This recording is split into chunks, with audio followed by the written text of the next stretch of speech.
Hello, this is Jen with Honeysuckle and Glitter Disabilities. This is my third video about painting in my series on crafting for individuals with disabilities. I am going to demonstrate painting on cork.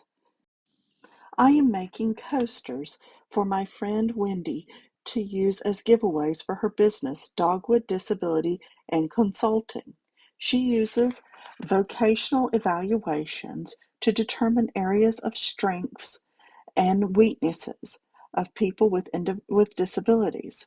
She uses the information to make recommendations about jobs that would be appropriate and training accommodations that they need. I will put a link to her website in the description of this video in case anyone would like to use her services. I made multiple coasters for Wendy.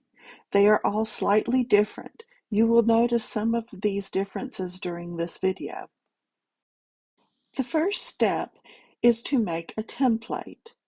I use tools from my scrapbooking supplies.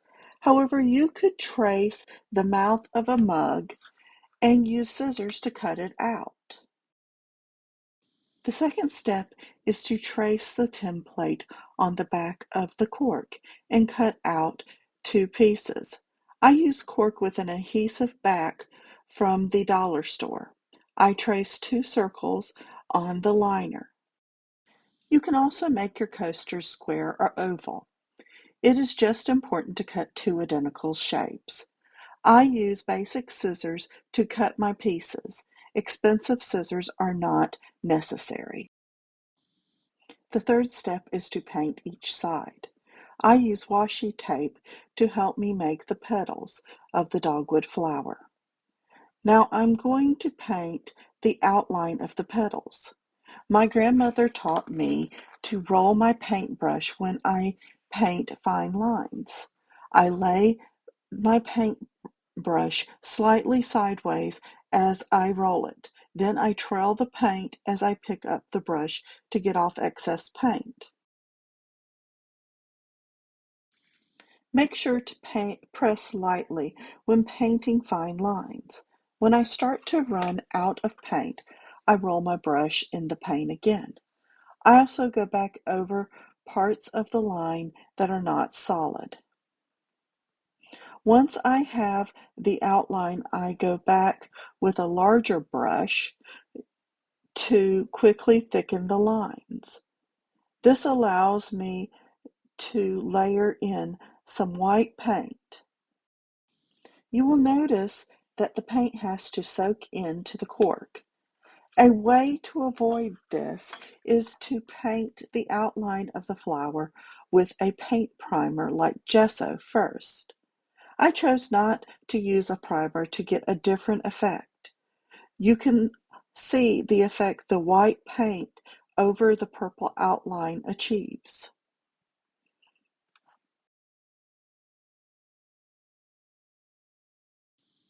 Now I paint a yellow circle in the center of the flower. It is important to note the paint dries very quickly on cork. I paint another purple outline on the flower and add indents. You will notice I am using a smaller brush for both the outlining and the indents.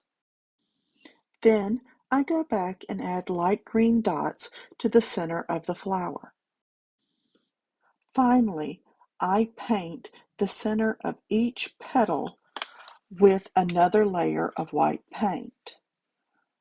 On this coaster, my outline includes indents of the petals. It is more difficult to do this way. Step 4 is to add Mod Podge. Here I have both sides of my coaster. I add 3 coats of Mod Podge to each side to make them water resistant.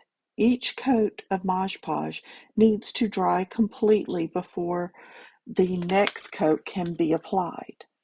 This usually takes an hour or two. Step 5 is to combine the two sides and add twine to the edge. The cork I use has an adhesive back.